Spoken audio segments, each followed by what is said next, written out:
Doctor Sarvepalli Radhakrishnan Bible చదివాడు, భగవద్గీత చదివాడు, వేదాలు చదివాడు, పురాణాలు చదివాడు, భాగవతం చదివాడు, భారతీయ శాస్త్రాలని ఔపోసన పట్టాడు. పాశ్చాత్య విద్యలో ఆరితేరాడు, భారతీయ విద్యలో కూడా ఆయన నిపుణత సాధించాడు.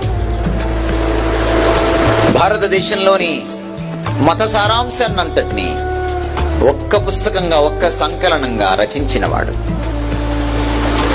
తన శిష్యుడు ఒక రోజున నాకు ఒక మంచి గురువుని పరిచయం చేయండి సార్ అని వస్తే, అతను కేరళ సనాతన బ్రాహ్మణ కుటుంబం నుంచి వచ్చినటువంటి సుధాకర్ పిళ్ళై.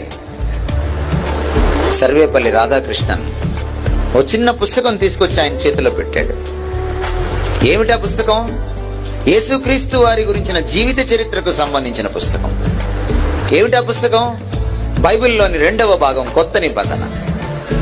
ఆ పుస్తకాన్ని తెరిచిన తర్వాత, అది బైబిల్ అని తెలుసుకున్న తర్వాత సుధాకర్ పిళ్ళై ముఖం ఎర్రబడింది. మీరేదో మంచి గురువుని పరిచయం చేస్తారని వస్తే, ఈ నిమ్న జాతి దేవుణ్ణి నాకు పరిచయం చేస్తారేంటి సార్?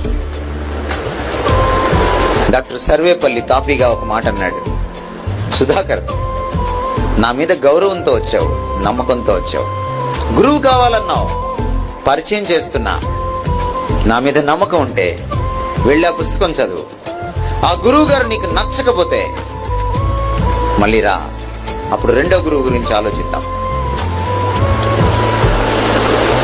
ఫ్రెండ్స్, చరిత్రలో జరిగింది ఏమిటంటే, సుధాకర్ పిళ్ళై మళ్ళీ సర్వేపల్లి రాధాకృష్ణన్ గారి దగ్గరికి మరో గురువు కోసం రాలేదు.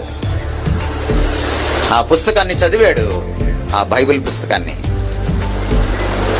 సుధాకర్ పిళ్ళై అనేటువంటి సనాతన బ్రాహ్మణుడు పాల్ సుధాకర్ గా పేరు మార్చుకున్నాడు. యేసుక్రీస్తు శిష్యుడయ్యాడు.